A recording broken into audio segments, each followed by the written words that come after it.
The emergency beacon screamed across the void of space, its desperate signal cutting through the cosmic background radiation like a knife through silk.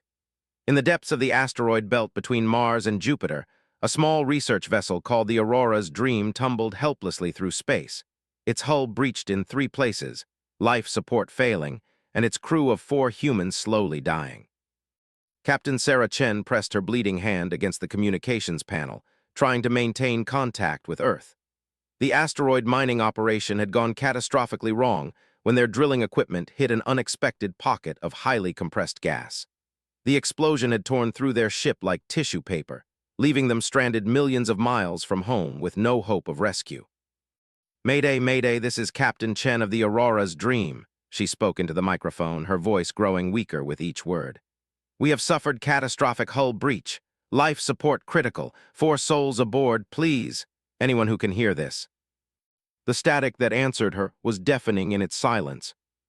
Dr. James Rodriguez, the mission's chief geologist, floated nearby, unconscious from blood loss.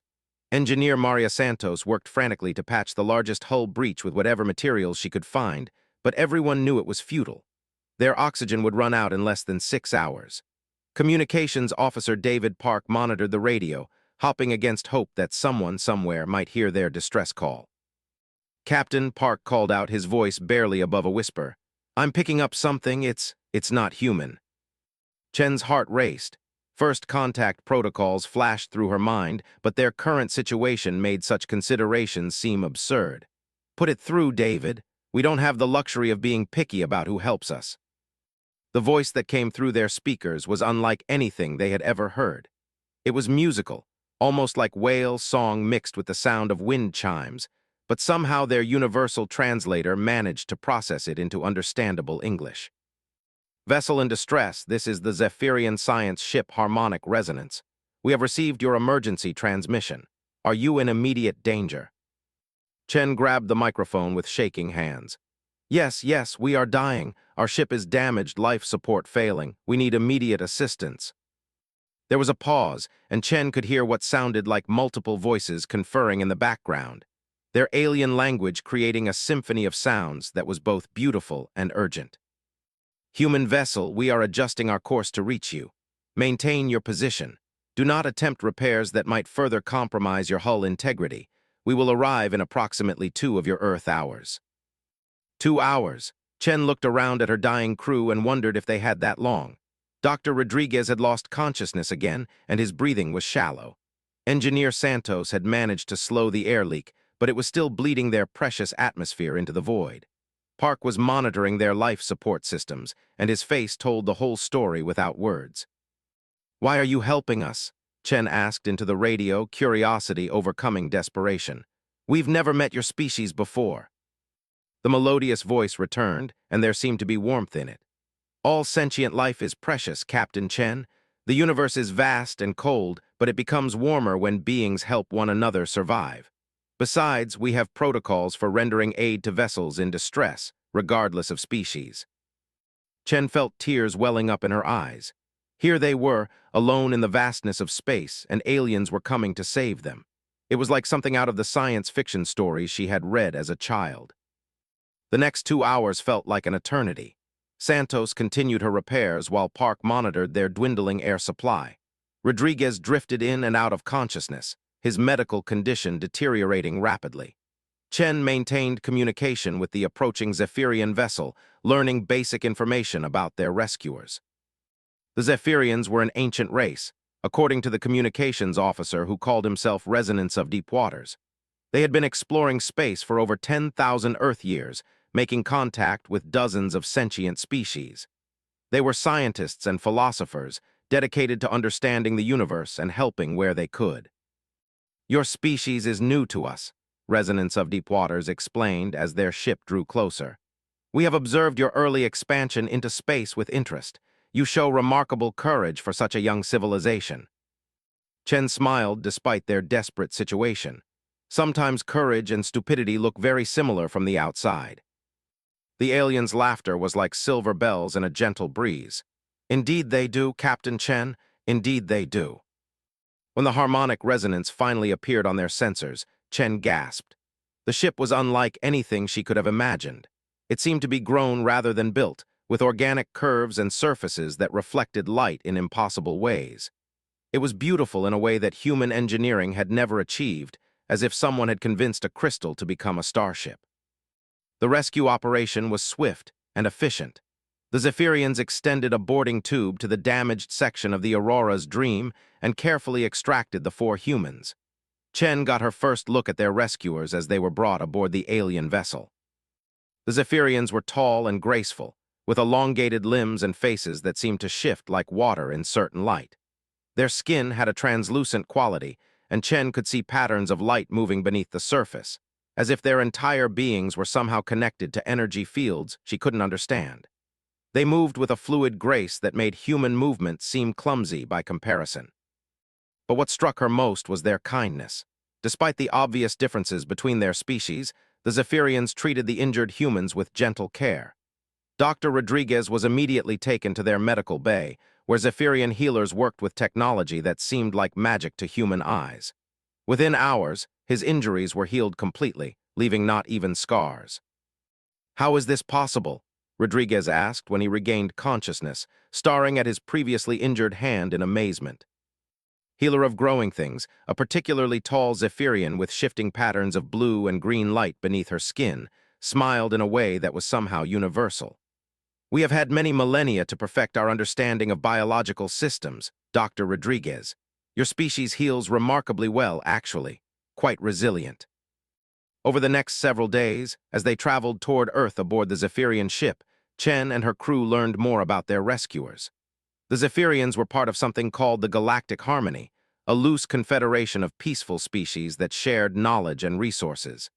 They had advanced technology, but they used it responsibly, never taking more from the universe than they needed. "Your species intrigues us," Resonance of Deep Waters told Chen as they stood in the ship's observation deck, watching Earth grow larger in the viewscreen. "You have such potential for both creation and destruction. We have observed many species at your stage of development, and few show such intensity." Chen frowned. "Is that good or bad?" "It is what it is, Captain Chen. Every species finds its own path through the cosmos. Some become philosophers like us. Others become warriors. Some become builders. Others become explorers. Your species seems to be trying to become everything at once." As Earth filled the viewscreen, Chen felt a profound sense of gratitude wash over her. These beings had saved their lives, healed their injuries, and asked for nothing in return. The debt felt enormous, impossible to repay. "Resonance of Deep Waters," she said formally. "My people believe in honoring our debts. You have saved our lives when you had no obligation to do so. If there is ever anything humans can do for the Zephyrian people, anything at all, you need only ask." The alien's expression shifted in a way that might have been surprise. "Captain Chen, we expect no repayment. The act of preserving life is its own reward." But Chen shook her head firmly. "That may be how your people see it, but humans are different. We remember kindness and we repay it when we can. I speak not just for myself, but for all of humanity when I say this. We are in your debt, and we will honor that debt." Resonance of Deep Waters tilted his elongated head thoughtfully. "If you insist, then we accept your gratitude. Perhaps someday our paths will cross again under more pleasant circumstances." The harmonic resonance delivered the crew of the Aurora's Dream to Earth orbit, where they were transferred to a human rescue vessel. As Chen watched the beautiful alien ship disappear into the depths of space, she made a mental note to ensure that this incident was thoroughly documented. Humanity had made its first contact with an alien species, and that contact had been one of pure kindness and generosity. The debriefing process took weeks. Government officials, scientists, and military personnel all wanted to know every detail about the Zephyrians and their technology. Chen and her crew answered every question honestly, emphasizing repeatedly that the aliens had asked for nothing in return for saving their lives. "They just helped us because it was the right thing to do," Santos explained to a room full of generals and politicians. "No conditions, no demands, no strings attached." But Chen could see the wheels turning in some of those minds. She recognized the look of people trying to figure out how to exploit a situation, how to turn kindness into advantage. It made her stomach turn. "These beings saved our lives," she said firmly during one particularly tense debriefing session. "They asked for nothing in return. They treated us with dignity and respect, and they went out of their way to help complete strangers. I hope that when we meet them again, we remember that. General Harrison, a man whose career had been built on military conflict, leaned forward in his chair. Captain Chen, I understand your gratitude, but we also need to consider the strategic implications of this contact. These aliens have technology far beyond our own. We need to be prepared for all possibilities. Chen felt her temper rise. General, with all due respect, these people saved our lives. They're not our enemies. They're not our allies either, Captain. Not yet. We don't know anything about their real motivations or their capabilities. The room fell silent, and Chen realized that she was witnessing the first crack in what could become a much larger problem. The Zephyrians had shown humanity nothing but kindness, but already there were those who wanted to treat them as potential threats. Months passed, and humanity's first contact with aliens became old news. The story was declassified and released to the public, where it created a brief sensation before being overshadowed by other events. But in the halls of government and military installations around the world, plans were being made. Some of those plans involved preparing for peaceful contact and establishing diplomatic protocols. Others involved studying Zephyrian technology and finding ways to defend against it. Chen tried to stay involved in the diplomatic efforts, but she was just a ship's captain, not a policymaker. 3 years after the rescue, Chen had been promoted to admiral and was serving as Earth's liaison for extraterrestrial affairs when the next contact occurred. The Zephyrian ship Harmonic Resonance appeared at the edge of the solar system, broadcasting the same peaceful greetings they had used before. Chen was aboard the space station New Geneva when the message came through. Resonance of Deepwater's melodious voice filled the communications center, and Chen smiled at the familiar sound. Greetings, people of Earth. This is Resonance of Deepwaters of the Zephyrian vessel Harmonic Resonance. We bring peaceful greetings and a request for aid. Chen's heart skipped a beat. The Zephyrians needed help. The beings who had saved her and her crew with their advanced technology and ancient wisdom needed something from humanity. Harmonic Resonance, this is Admiral Sarah Chen. We remember you well, my friend. What assistance can we provide? There was a pause, and when Resonance of Deepwaters spoke again, his voice carried a weight of sadness that was unmistakable even across species lines.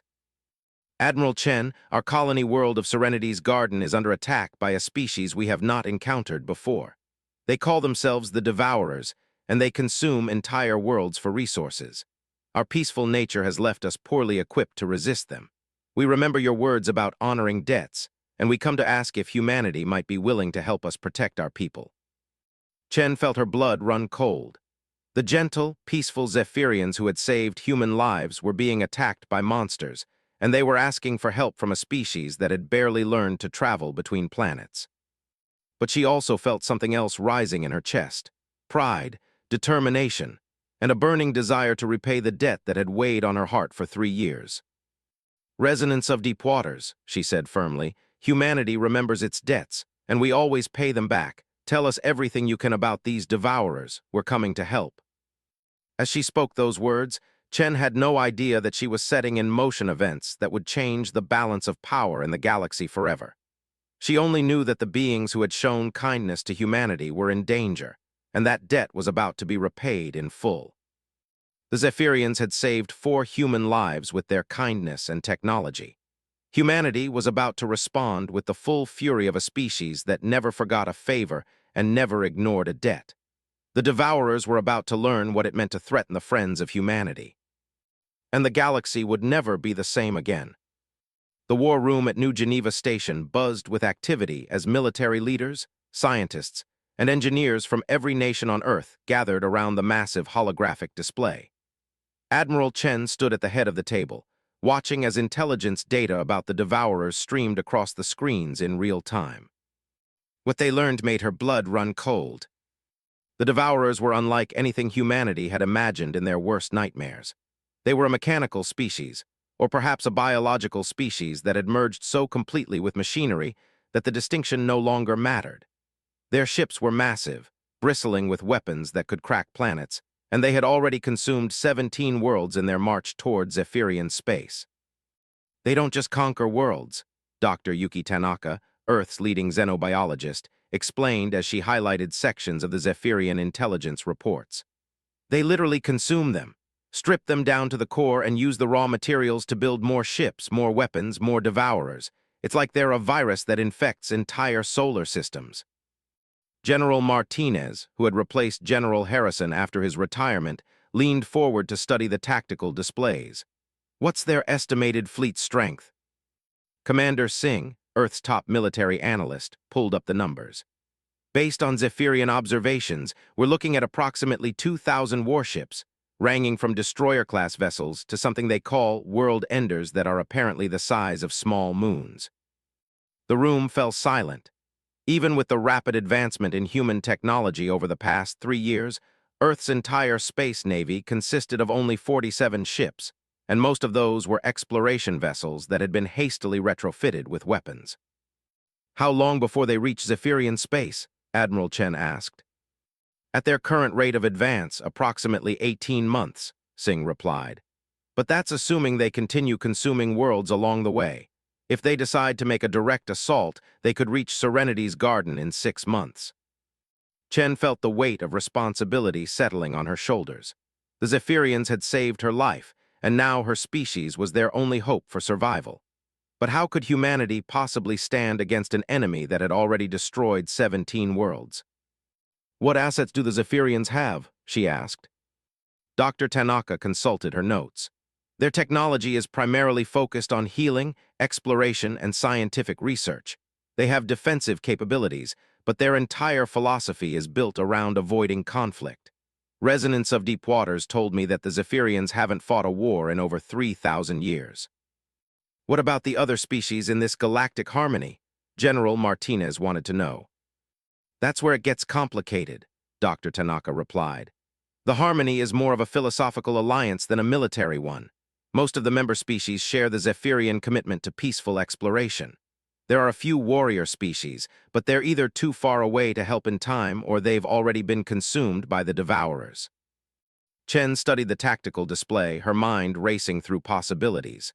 What about their technology? Could we reverse engineer it, improve our own capabilities? Commander Singh shook his head. We've been working on it since first contact, but Zephyrian technology is based on principles we barely understand. Their power systems use some kind of quantum resonance that our physicists can't replicate. Their weapons manipulate gravitational fields. Their ships seem to be partially alive. We're talking about technology that's thousands of years ahead of ours. Then we can't match them technologically, Chen concluded. We'll have to find another way. Dr. Elena Vasquez, Earth's premier military strategist, had been quietly studying the Devourer attack patterns during the briefing. Now she looked up with a thoughtful expression. Admiral, I think I see something here. The Devourers are efficient, but they're also predictable. They follow the same pattern for every world they attack. Orbital bombardment to neutralize defenses, then landing forces to begin resource extraction. They don't adapt their tactics because they've never needed to. Chen felt a spark of hope. Go on. They're used to fighting peaceful species or planets with minimal defenses. They've never faced an enemy that fights back with real determination. Look at these battle reports from the conquered worlds. In every case, the defenders either tried to negotiate or they fled. No one has ever actually stood and fought. General Martinez frowned. Because they couldn't win, these things have overwhelming firepower. Yes, Dr. Vasquez agreed, but firepower isn't everything. The Devourers rely on fear and shock tactics. They expect their enemies to break and run when they see the size of the fleet. But what if they faced an enemy that didn't break? What if they faced an enemy that was willing to sacrifice everything to protect what they loved? Chen began to see where this was heading. You're talking about asymmetric warfare. Exactly. We can't match their technology, but we have something they've never encountered. Human stubbornness. Human refusal to give up. Every species they've faced has been peaceful and rational. They've never fought humans before. The room buzzed with excited conversation as the implications sank in.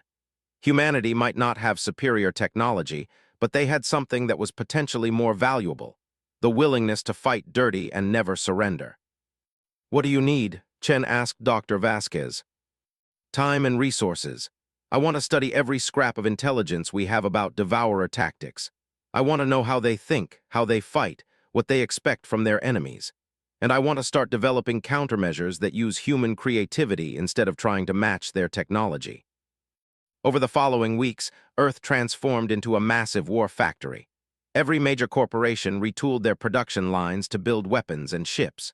Universities around the world focused their research on military applications. The entire species united around a single goal: saving the people who had saved them. But it wasn't just about repaying a debt anymore. As more intelligence came in about the Devourers, humanity realized that this enemy represented an existential threat to all life in the galaxy. The Devourers didn't just conquer worlds, they consumed everything living on them. They were a cancer that would eventually devour the entire galaxy if they weren't stopped. Admiral Chen found herself working 18-hour days, coordinating with military leaders, scientists, and engineers as they prepared for war. The Zephyrians provided what assistance they could, sharing their intelligence about the enemy and offering their advanced medical technology to help treat human casualties when the fighting began. "I must apologize, Admiral Chen," Resonance of Deep Waters said during one of their regular communication sessions. "We have asked your species to fight a war that is not truly yours. The Devourers are our enemy, and yet we are asking you to risk your lives for our people." Chen shook her head firmly. "Resonance, you saved our lives when you had no obligation to do so. More than that, you showed us what it means to act with true kindness towards strangers. This war is absolutely ours to fight. Besides," she added with a grim smile, "if we don't stop them now, they'll come for Earth eventually anyway." The first human task force launched 3 months after the Zephyrians' request for aid. It consisted of every combat-capable ship in Earth's fleet, along with dozens of converted cargo vessels and mining ships that had been hastily armed with whatever weapons could be manufactured in time. Admiral Chen commanded the fleet from the bridge of the Indomitable, Earth's newest and most advanced warship. As they jumped through hyperspace toward the battle zone, she couldn't help but think about the impossible odds they faced. 47 human ships against 2,000 Devourer vessels. It should have been a massacre. But Dr. Vasquez's intelligence analysis had given them advantages that the Devourers wouldn't expect. Human tactics focused on mobility, deception, and hitting the enemy where they were weakest. Instead of engaging in direct fleet actions, the human ships would strike at Devourer supply lines, rescue operations, and isolated vessels. More importantly, they had identified what appeared to be a critical weakness in Devourer psychology. The machine beings were highly organized and efficient, but they seemed incapable of adapting to unexpected situations. Every battle they had fought followed the same pattern because it was the most efficient pattern. They had never needed to innovate. "All ships, this is Admiral Chen," she announced as the fleet dropped out of hyperspace at the edge of the Kepler 442 system, where the Devourers were currently consuming their latest victim. "Remember, we're not here to win a conventional battle. We're here to hurt them, confuse them, and show them that this war isn't going to be as easy as they expected." The Devourer fleet was exactly where intelligence had predicted it would be, spread out across the system as they methodically stripped resources from the dead planet. Chen counted at least 300 ships, including 2 of the massive World Ender vessels that were slowly tearing apart the planet's crust. "Target the isolated ships first," Chen ordered. "Hit them hard and fast, then get out before they can organize a response. Remember, we're not trying to destroy their entire fleet today. We're trying to teach them that they're not invincible." The battle that followed was unlike anything in human military history. Human ships darted in and out of the Devourer formation like angry wasps, launching missiles and energy weapons at targets of opportunity before jumping back into hyperspace. The Devourers, accustomed to enemies that either fled or engaged in predictable fleet actions, seemed genuinely confused by the human tactics. Captain Rodriguez, now commanding the destroyer Defiant, led a strike against a cluster of Devourer mining vessels. "Coming in fast on Mining Complex 7, he reported. "Launching torpedoes, impact in 5 seconds, direct hits, 2 mining ships destroyed, 1 heavily damaged, jumping out now before their escorts arrive." Across the system, similar strikes were taking place. The human fleet was too small to seriously threaten the main Devourer force, but they were causing significant disruption to the enemy's operations. More importantly, they were forcing the Devourers to react instead of following their usual pattern. "Admiral," Commander Park reported from his position at the communications console, "we're intercepting Devourer transmissions. There, confused, they keep referring to anomalous tactical behavior and unprecedented attack patterns. I don't think they know how to respond to us. Chen smiled grimly. Good, keep hitting them. All ships focus on the support vessels.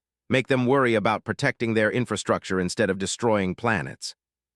The raid lasted 6 hours before Chen ordered a withdrawal.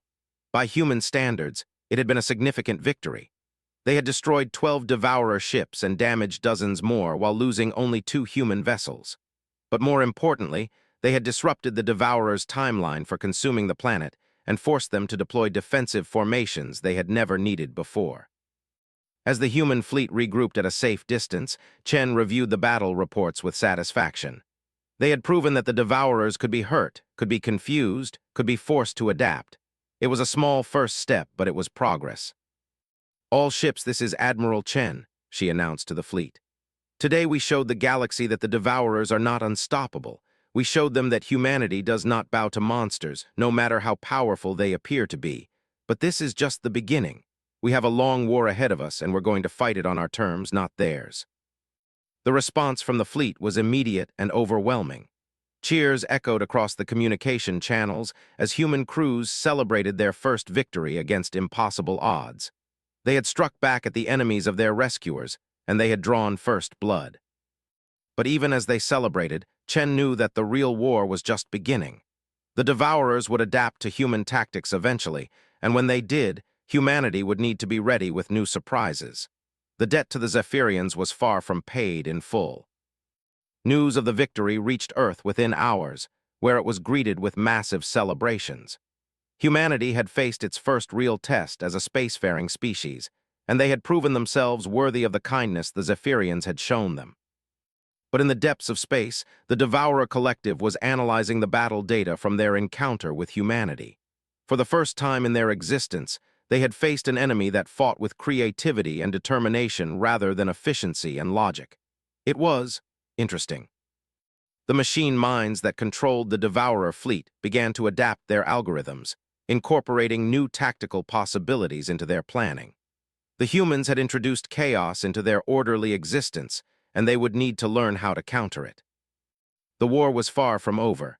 In fact, it was just beginning, and neither side fully understood what they had unleashed upon the galaxy. 6 months into the war, the conflict had evolved into something no one had expected. What started as hit-and-run raids by a desperate human fleet had become a galaxy-wide insurgency that was reshaping the balance of power across known space. Admiral Chen stood in the command center of Firebase Alpha, a heavily fortified asteroid base that humanity had established in the outer rim of Devourer space.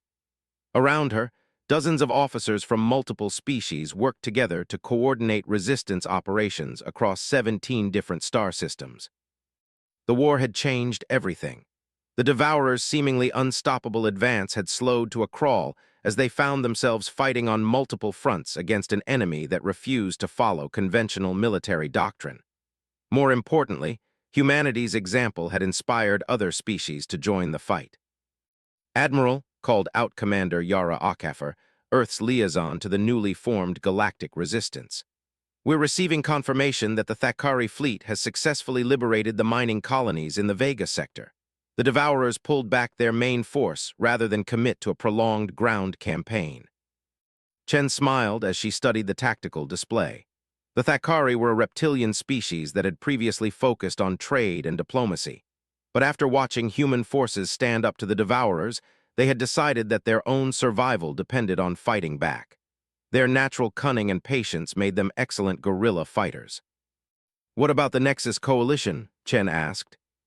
"Still holding the line at Proxima Station," replied Lieutenant Commander Singh.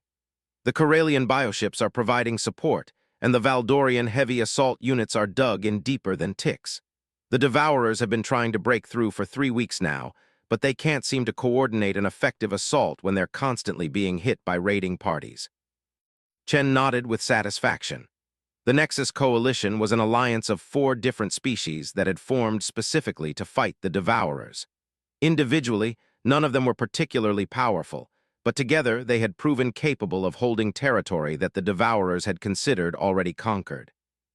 The transformation had been remarkable to witness. Before humanity's intervention, the galaxy's peaceful species had been falling to the devourers one by one, each convinced that resistance was futile. But human stubbornness had proven to be contagious.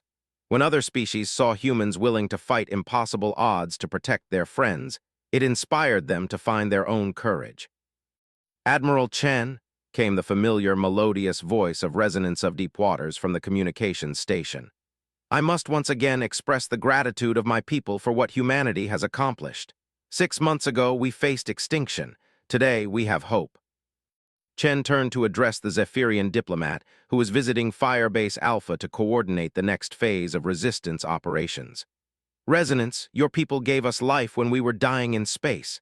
This war isn't about death anymore. It's about survival, all of our survival." It was true. The conflict had revealed the true scope of the Devourer threat.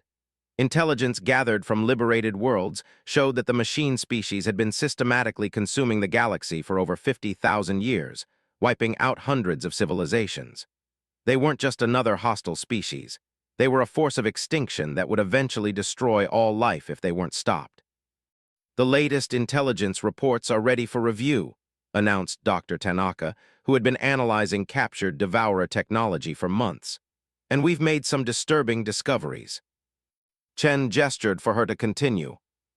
"The Devourers aren't just consuming worlds for resources," Dr. Tanaka explained, bringing up holographic displays of their research. "They're consuming information. Every species they destroy, every civilization they wipe out, all of that knowledge and experience gets absorbed into their collective consciousness. They're not just destroying life, they're stealing everything that made that life unique and meaningful." The command center fell silent as the implications sank in. The Devourers weren't just murderers. They were thieves on a cosmic scale, stealing the accumulated wisdom of entire civilizations. "There's more," Dr. Tanaka continued.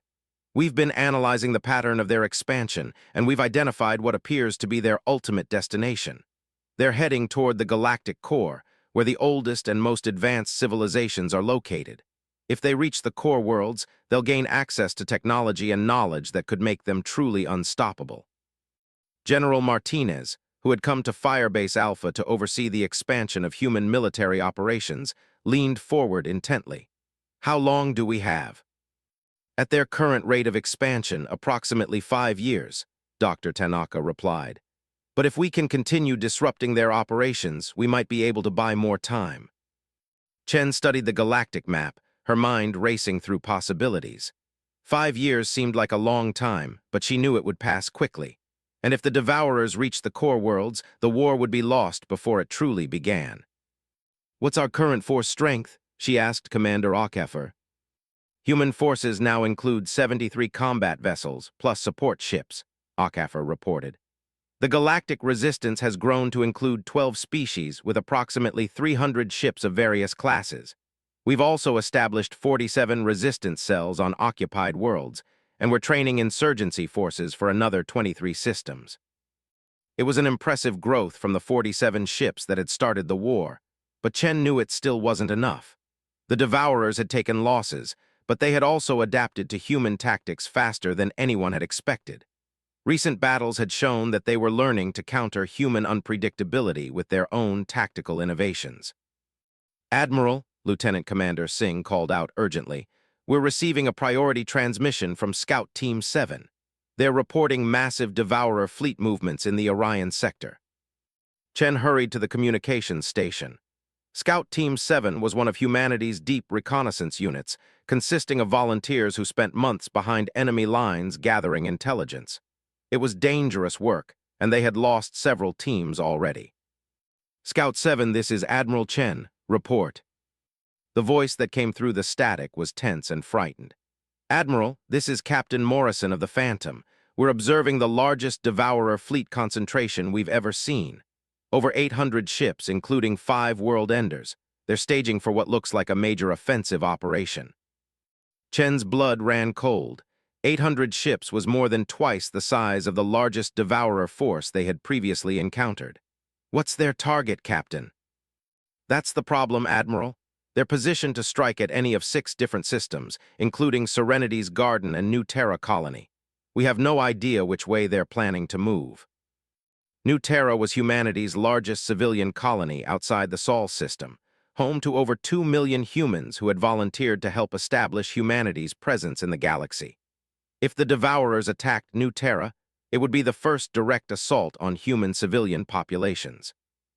"How long before they move out?" Chen asked. "Unknown, Admiral, but based on their supply ship movements, I'd estimate no more than 72 hours. Chen felt the weight of command settling on her shoulders. This was the moment she had been dreading since the war began. The Devourers had learned from their encounters with human forces, and now they were preparing to demonstrate that they could still destroy anything they chose to target. "Captain Morrison, continue monitoring the situation and report any changes immediately. All other units, maintain radio silence unless the situation changes." As the transmission ended, Chen found herself facing the most difficult decision of her military career. The resistance forces were spread across dozens of systems, fighting holding actions and conducting raids. If she concentrated them to defend against the Devourer offensive, she would have to abandon resistance operations elsewhere, potentially allowing the enemy to reclaim lost territory. But if she didn't concentrate her forces, the Devourers would overwhelm whatever defenses she could put together, and they would demonstrate to the galaxy that resistance was ultimately futile. "Resonance," Chen said, turning to the Zephyrian diplomat. "I need to ask something of your people that goes against everything you believe in." The alien's expression shifted in a way that might have indicated concern. "What do you require, Admiral?" "I need your people to fight, really fight. Not just provide support and intelligence, but take up weapons and stand in battle against the Devourers. I know it goes against your nature, but we're running out of options." Resonance of Deep Waters was silent for a long moment, the patterns of light beneath his translucent skin shifting in complex ways. When he finally spoke, his voice carried a weight of sadness that was unmistakable. "Admiral Chen, my people have avoided violence for over 3 millennia. It is fundamental to who we are, to how we understand our place in the universe. To ask us to become warriors again, it would change us in ways that might be irreversible." Chen felt a stab of guilt, but she pressed on. "Resonance, if we lose this war, there won't be any Zephyrians left to worry about philosophical purity. The Devourers don't just kill, they erase. They would consume everything your people have ever been and turn it into fuel for their own existence." The alien diplomat considered this for another long moment. "I will need to consult with the Council of Harmonies. Such a decision cannot be made by one individual, no matter how urgent the circumstances." "How long will that take?" "Normally, such deliberations might take months or even years. But these are not normal circumstances. I will request an emergency session. Perhaps we can have an answer within days." Chen nodded, knowing it was the best she could hope for. While the Zephyrians debated the future of their species, she had to prepare for the largest battle of the war. "General Martinez," she called out, "I want every available ship in the Resistance fleet ready for combat within 48 hours. We're going to make a stand, and we're going to make it count." "Where?" Martinez asked. Chen studied the tactical display again, considering the options. The Devourers could strike at any of 6 systems, and she had no way of knowing which target they would choose. She would have to make a guess and hope she was right. "New Terra," she decided. "It's the most tempting target for them. Our largest civilian population, relatively light defenses, and attacking it would send a message to every human in the galaxy that nowhere is safe. If I were commanding their fleet, that's where I would strike." Martinez nodded grimly. "I'll begin redeployment immediately." As the command center erupted into activity, Chen stood alone for a moment, staring at the galactic map. Somewhere out there, 800 Devourer ships were preparing to demonstrate their power.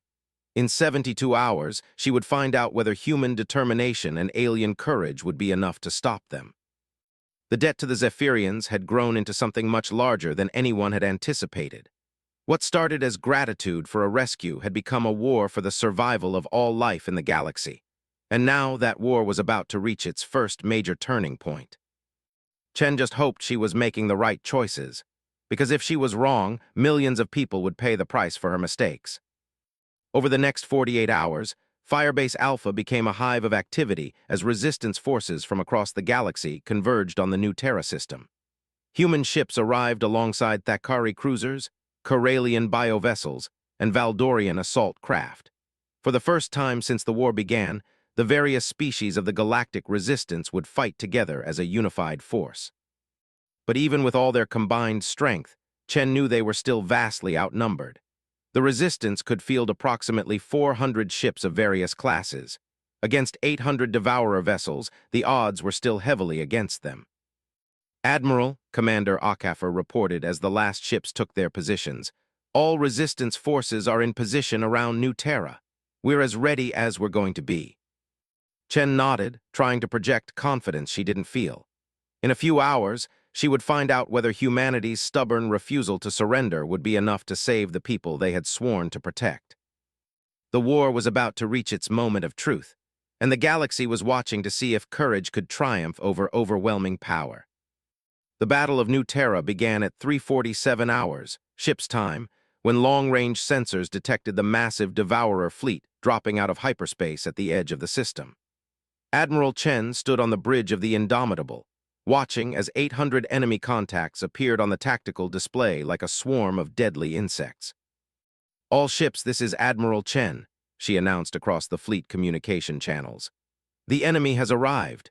Remember, we're not trying to destroy their entire fleet today. We're trying to prove that some things are worth fighting for, no matter the cost." The Resistance fleet had taken up defensive positions around New Terra, using the planet's orbital installations and asteroid fields to create interlocking fields of fire. It was a strategy born of necessity rather than choice. They simply didn't have the numbers to engage the Devourers in open space. "Admiral," reported Commander Singh from his position at the tactical station, "the enemy is forming up in standard assault formation. 5 World Enders taking lead positions, with destroyer screens and support vessels following behind. They're moving at standard approach velocity." Chen nodded grimly. The Devourers were following their usual pattern, confident that overwhelming firepower would carry the day. They hadn't adapted to face a prepared defensive position held by desperate defenders. "Captain Morrison," Chen called to the scout ship Phantom, which had taken up a concealed position near the edge of the system. "What's your assessment of their formation?" "Admiral, they're bunched up tighter than I've ever seen them," Morrison replied. "It's like they want to present the most intimidating front possible. If we could somehow break through their screening forces, their main battle line would be vulnerable to concentrated fire." Chen felt a spark of hope. The Devourers were so accustomed to enemies fleeing at the sight of their massive fleets that they had prioritized intimidation over tactical flexibility. It was exactly the kind of mistake that human forces had learned to exploit. "All resistance commanders," Chen announced, "we're going to give them exactly what they don't expect. When they close to optimal range, we're going to charge straight at them." There was a moment of stunned silence on the communication channels. Commander Thakmore of the Thakari forces was the first to respond. "Admiral Chen, clarification requested. You wish us to attack their main battle line directly." "That's exactly what I want," Chen confirmed. "They're expecting us to either flee or fight a defensive battle. They're not prepared for a frontal assault by forces they consider inferior. We're going to hit them so hard and so fast that their formation breaks apart." General Carteret of the Valdorian assault forces rumbled approvingly. "A bold strategy, Admiral. My people approve of directness in battle." But it was the next voice that surprised everyone on the channel. "Admiral Chen, this is Harmony of Ancient Songs, speaking for the Zephyrian Defensive Fleet. We stand ready to join the assault." Chen's heart skipped a beat. "Resonance, I thought your people were still debating whether to take up weapons." "The debate is concluded, Admiral. The Council of Harmonies has decided that some principles are worth fighting for, even if it changes us forever. We cannot stand by and watch while others sacrifice themselves for our survival." As he spoke, 43 Zephyrian ships materialized around the Resistance fleet, their crystalline hulls gleaming in the light of New Terra's sun. Chen had never seen Zephyrian warships before, and she was stunned by their beauty. They looked more like sculptures than military vessels, but the energy readings from their weapons systems showed that they were anything but decorative. "Admiral," Dr. Tanaka reported from the science station, "the Zephyrian ships are equipped with gravitic weapons that could seriously disrupt Devourer formations. They might be the key to breaking through their screening forces." Chen felt a surge of hope mixed with profound sadness. The Zephyrians were abandoning thousands of years of peaceful philosophy to help humanity repay a debt that had grown beyond all recognition. The gentle beings who had saved her life were now preparing to become warriors for the sake of galactic survival. "All ships," she announced. "Final weapons check. When the Devourers reach optimal range, we're going to show them what happens when you threaten the friends of humanity." The enemy fleet continued its inexorable advance, maintaining the tight formation that had intimidated so many species before them. Chen watched the tactical display as the distance closed, waiting for the perfect moment to spring their trap. "Enemy fleet entering optimal weapons range in 60 seconds, Singh reported. "All ships prepare for assault," Chen ordered. "Remember, we're not trying to win a conventional battle. We're trying to hurt them badly enough that they think twice about their next target." The seconds ticked by with agonizing slowness. Chen could feel the tension on the bridge as her officers prepared for what might be humanity's last stand. If this battle went badly, the Devourers would have proven that resistance was futile, and the galaxy's remaining civilizations would lose hope. 30 seconds to optimal range," Singh called out. Chen took a deep breath. This was it, the moment when humanity would either prove itself worthy of the Zephyrian sacrifice or die trying. 10 seconds, 5, 4, 3, 2, 1, optimal range achieved. "All ships, this is Admiral Chen," she announced. "Attack." The resistance fleet exploded into motion, abandoning their defensive positions and charging straight at the heart of the Devourer formation. The enemy had exactly 3 seconds to register what was happening before 443 ships from 7 different species slammed into their screening forces like a battering ram.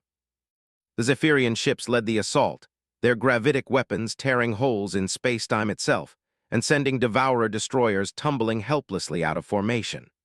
Behind them, human vessels poured concentrated fire into the gaps, while Thakari ships used their superior maneuverability to dart between enemy vessels, striking at vulnerable systems.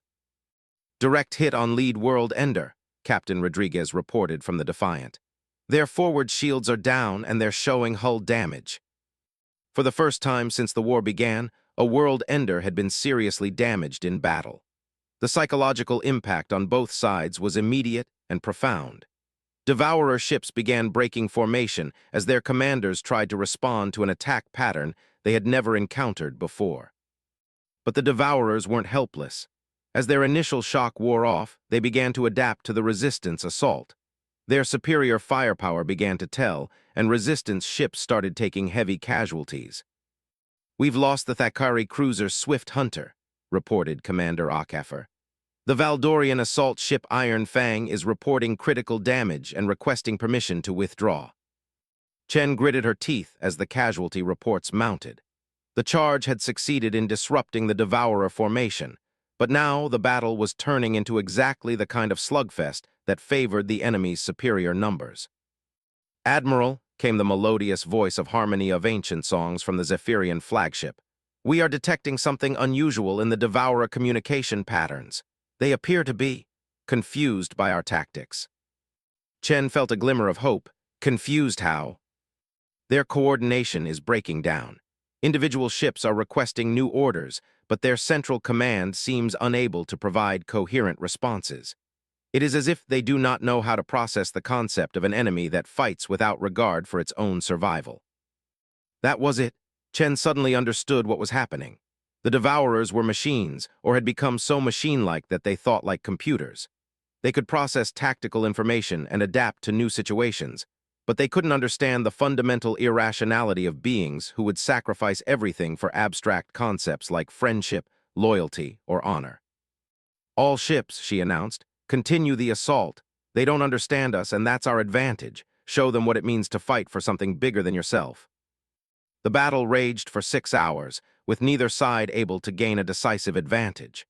The resistance forces were taking heavy losses, but they were inflicting damage on the Devourers that the machine beings had never experienced before.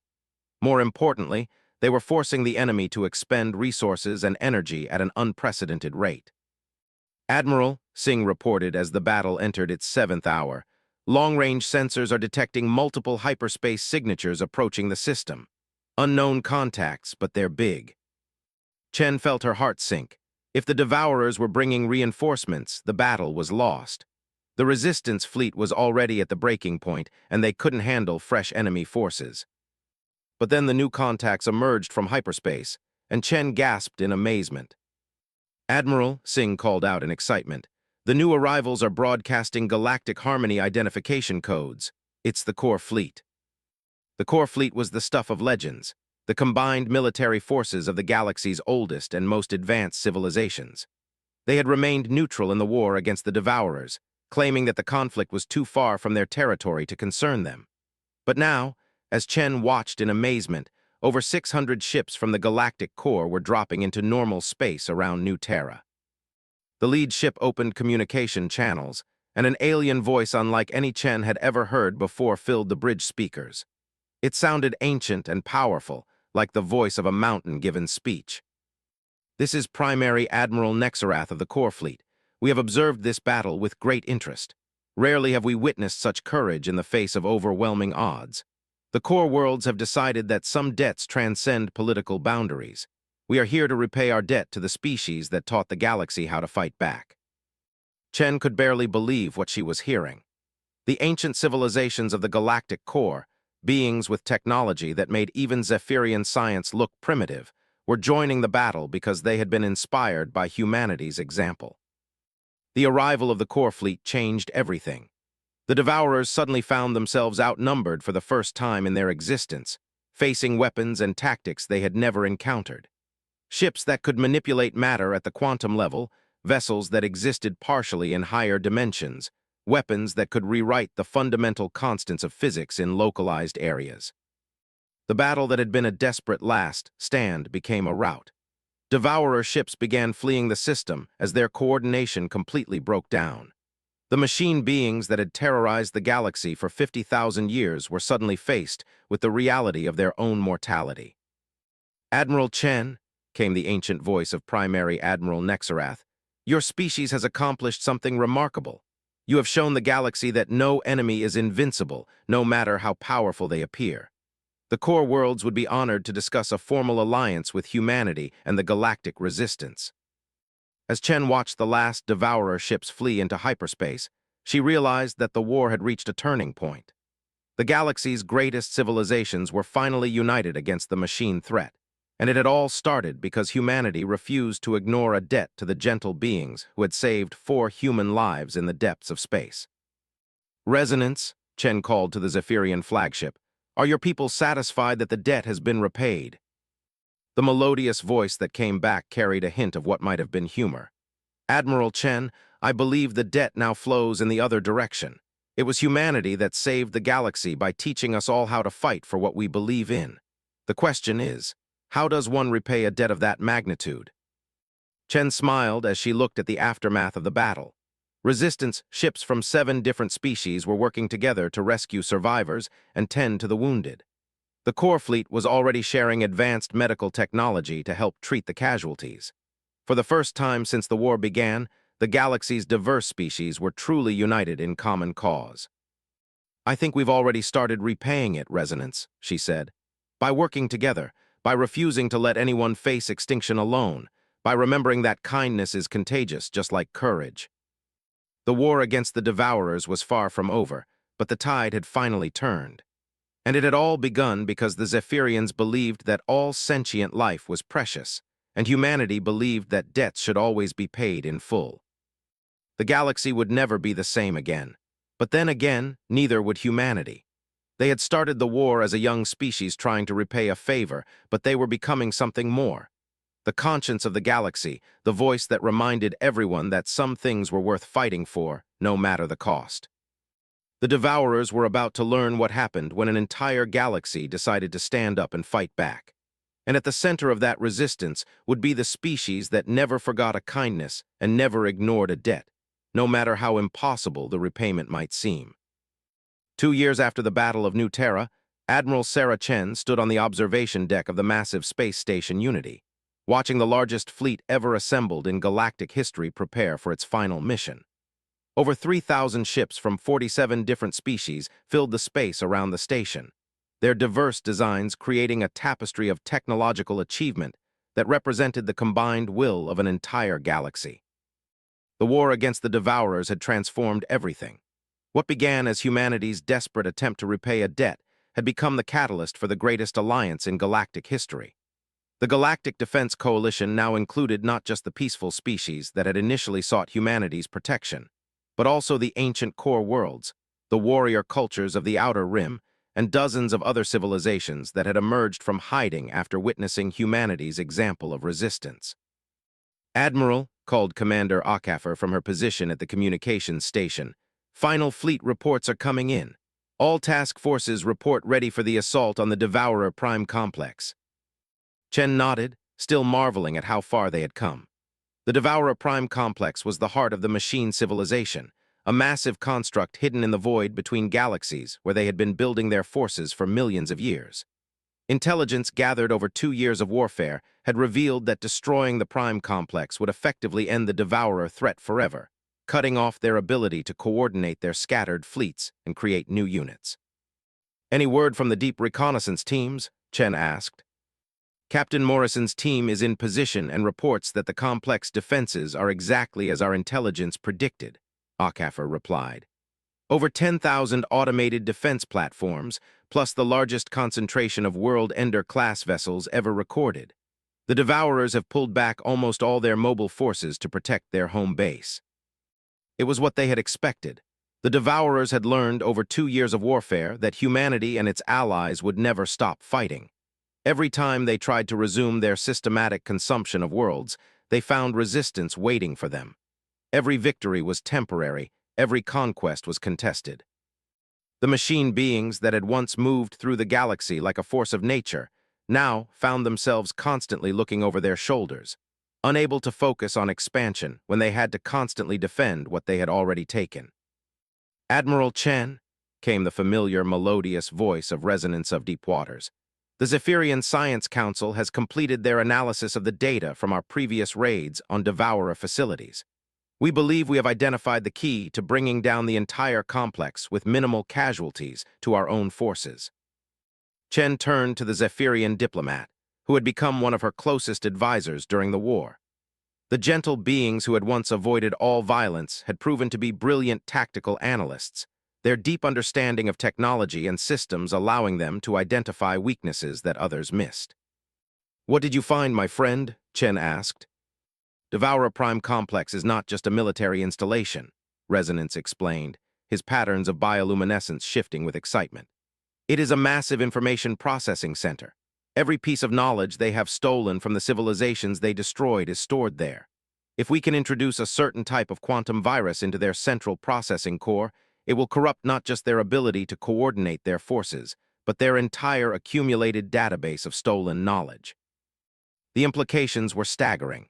The Devourers had consumed hundreds of civilizations over millions of years, stealing not just their resources but their knowledge, their culture, their very essence.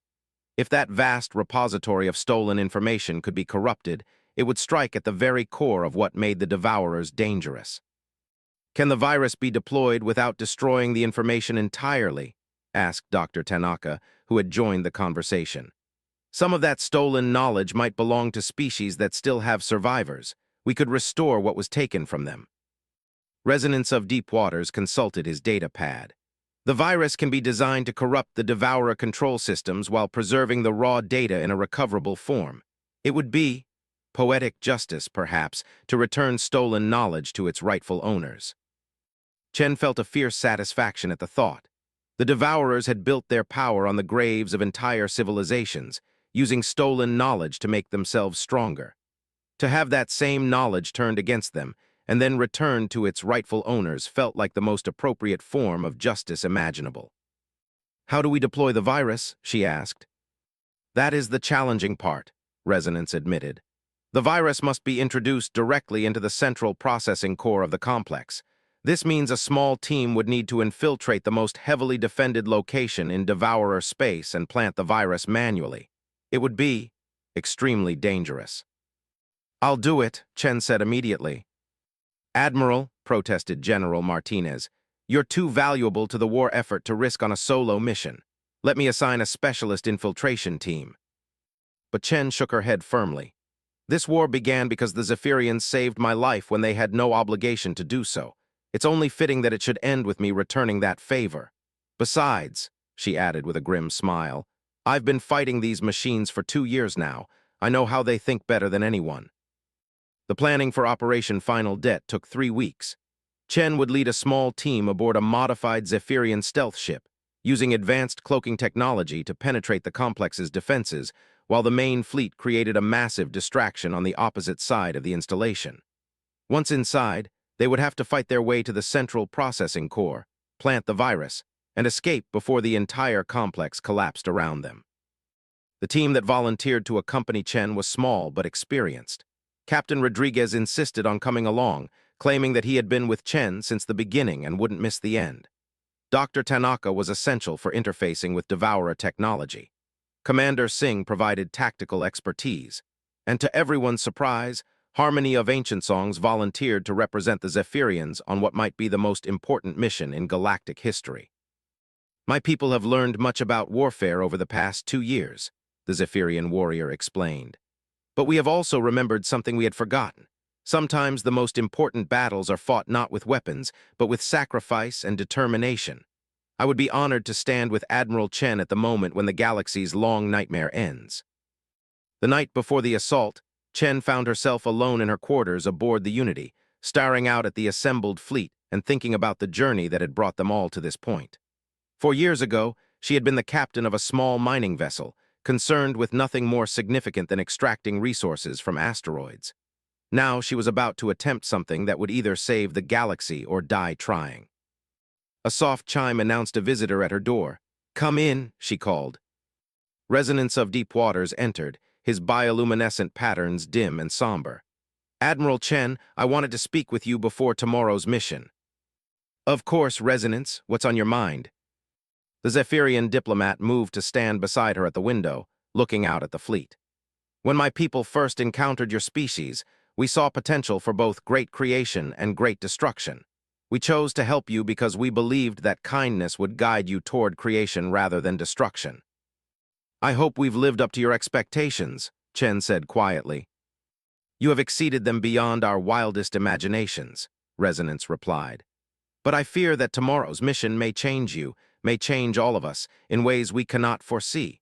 The war against the Devourers has already transformed my people from pacifists into warriors. What will happen to humanity when the war is over?" Chen considered the question carefully. It was something that had been troubling her as well. Humanity had discovered its capacity for both courage and violence during the war. They had learned to fight with a determination that scared even their allies. What would they do with that knowledge when the immediate threat was gone? "I don't know," she admitted, "but I do know that we learned something important from your people. We learned that kindness is not weakness and that helping others makes us stronger, not weaker. I hope we'll remember that lesson when the shooting stops." "I hope so as well," Resonance said softly. "Because the galaxy will need humanity's strength in the years to come, but it will need your compassion even more." The assault on the Devourer Prime Complex began at 600 hours the next morning. The main fleet, led by ships from the core worlds and supported by vessels from dozens of other species, launched a massive frontal assault on the complex's primary defenses.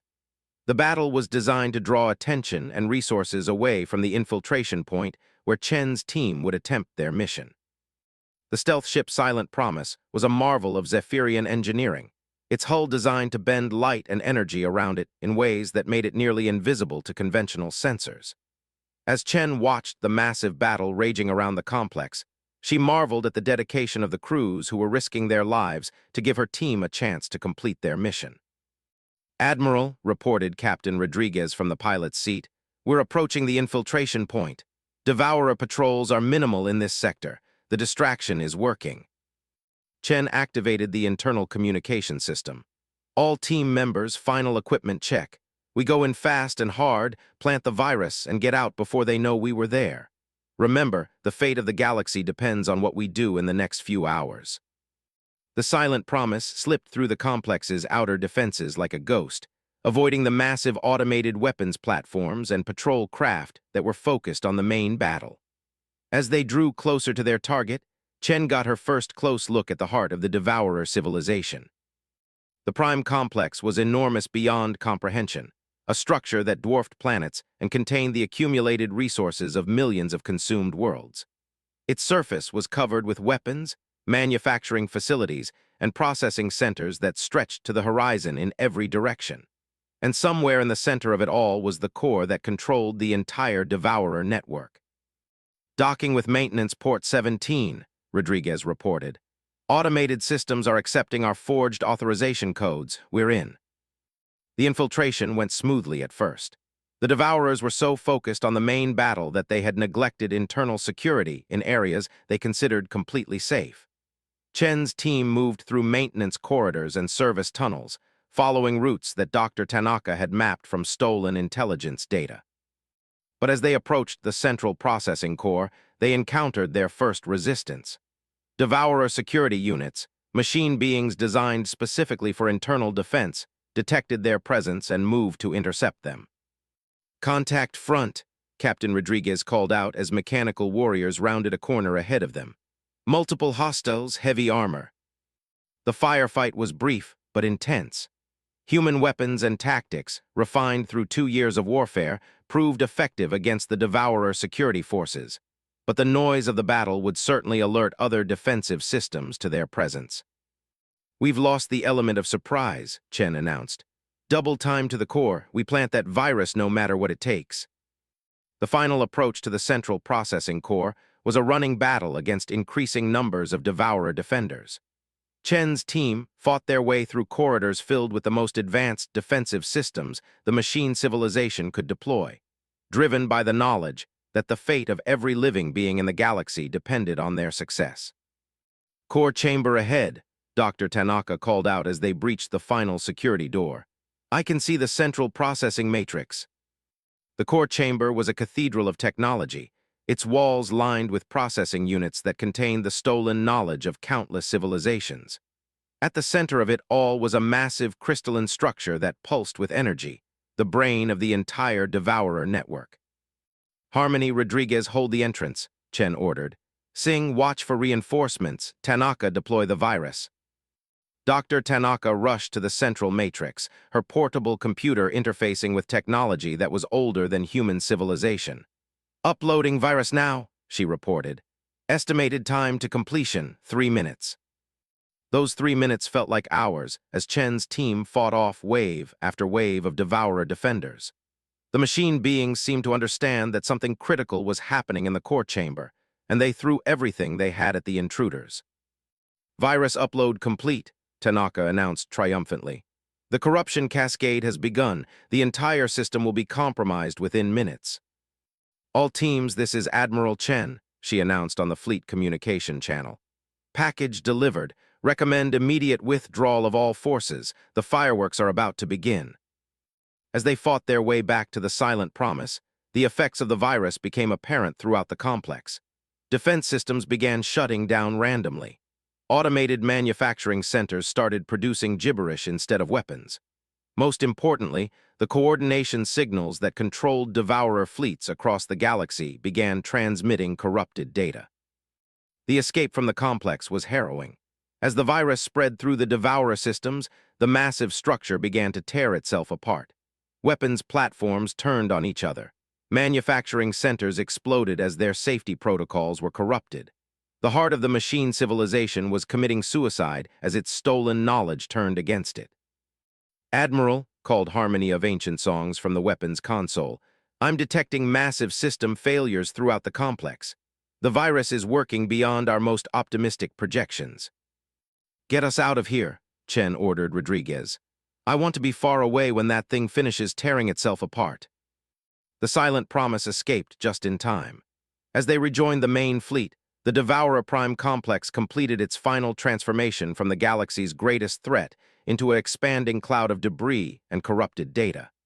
The explosion was visible from light years away, a funeral pyre for a civilization that had consumed countless others. "All fleet units, this is Admiral Chen," she announced to the 3,000 ships of the Allied fleet. "The Devourer Prime Complex has been destroyed. The war is over."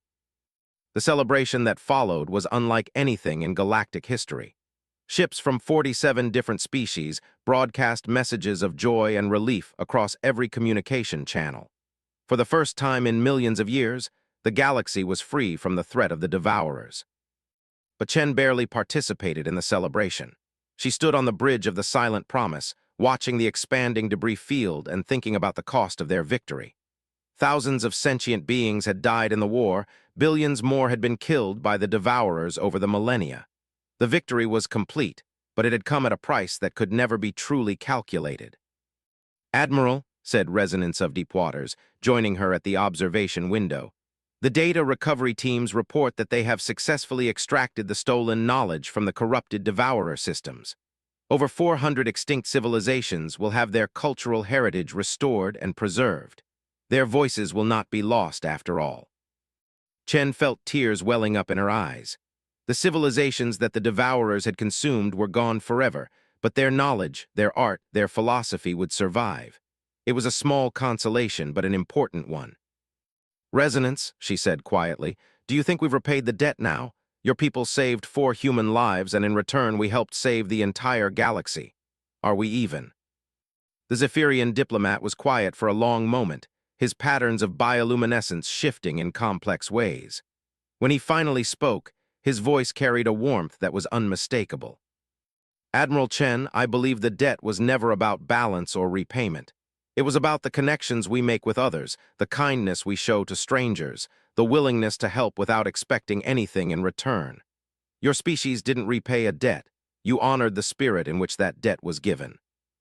As Chen watched the Allied fleet begin its journey home to dozens of different worlds, she realized that Resonance was right. The war hadn't been about repaying the Zephyrians for their kindness. It had been about proving that kindness was contagious, that courage could inspire courage, and that no one had to face extinction alone. Humanity had started the war as a young species trying to honor a debt.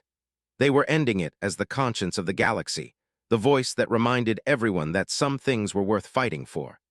The Devourers had been defeated not by superior technology or overwhelming numbers, but by the simple principle that all life had value and deserved protection. The debt to the Zephyrians would never truly be repaid, because it had grown into something much larger than a simple transaction. It had become the foundation for a new kind of civilization, one based on mutual support and shared sacrifice rather than competition and conquest. As the Silent Promise began its journey back to Earth, Chen smiled for the first time in months. Humanity had learned the most important lesson in the galaxy, that the greatest strength came not from weapons or technology, but from the willingness to stand up for others.